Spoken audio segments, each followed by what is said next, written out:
into a story that's, well, it's pretty simple on the surface, but it's also incredibly powerful. It's all about family, the frustrations that can build up, and how sometimes the biggest lessons we learn come from the smallest people in our lives. It's really a story about seeing ourselves through our children's eyes. And that brings up a really core question, one I think every parent has probably asked themselves at some point. Do our kids see the patient, loving person we're trying so hard to be? Or do they see the cracks, the person we become when we're tired and stressed and just at the end of our rope? All right, so let's set the scene and meet our family. We've got Michael and his wife, Sarah. They have an 8-year-old son, a little guy named Ethan, and living with them is Michael's elderly father, George. So yeah, you've got the whole family, 3 generations, all living under one roof. And look, at first, it all came from a good place, a place of love. Michael and Sarah, they really wanted to take care of George. But the day in, day out reality of old age started to take its toll. George's hands would shake, his eyesight wasn't great, and, things would get spilled. These little constant challenges, they just slowly started to wear down their patience. So what was the breaking point? It wasn't some huge, dramatic event. It was something so small, so everyday, a spilled glass of milk. But for Michael and Sarah, who were just worn out from all the daily cleanups, this one little accident, it became the final straw. They decided, right then and there, that something had to give. The solution they landed on was to set up a small table for George in the corner. He was to eat there, by himself, from a plastic bowl. And you can just feel the difference here, right? You have the family table that's all about togetherness, laughter, sharing stories. And then you have the corner table, just silence, isolation. It wasn't just a physical separation, it created this deep emotional divide. Can you just imagine that? George sitting there all alone, hearing his family laughing and talking just a few feet away.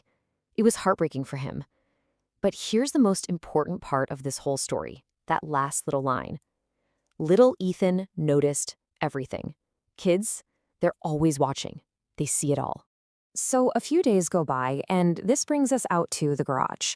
Michael finds Ethan on the floor, and he's completely focused on some little project he's working on.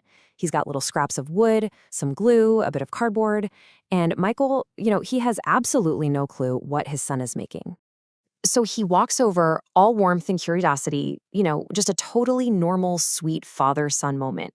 And he asks him, "What are you making, buddy?" And Ethan, with that pure, unfiltered, devastating honesty that only a kid has, he just looks right up at his dad and gives him his answer.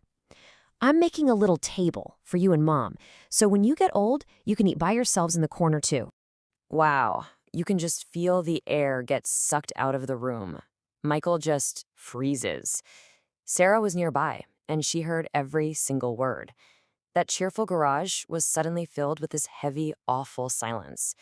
The child's logic was so simple, so perfect, and so completely heartbreaking. And that was the moment. The light bulb went on. It wasn't a fight or some big lecture that changed their minds. It was seeing their own actions mirrored back at them, right through their son's innocent eyes. They suddenly got it. They understood the lesson they were accidentally teaching him, and it just horrified them. And you know what? That painful realization, it led to immediate change. There was no debating it, no waiting. That very same evening, just filled with shame and this brand new understanding, they knew they had to fix the hurt they'd caused. And here's where you see that emotional growth in real time. The little table in the corner? Gone. George was brought right back to the family table. But it was more than that. It was the whole attitude that shifted. Sarah served him with a warm smile. When he spilled a little something, there were no more frustrated sighs. There was only patience. They didn't just reconnect physically, they reconnected in spirit. So what this whole story really shows us is this powerful cycle of learning.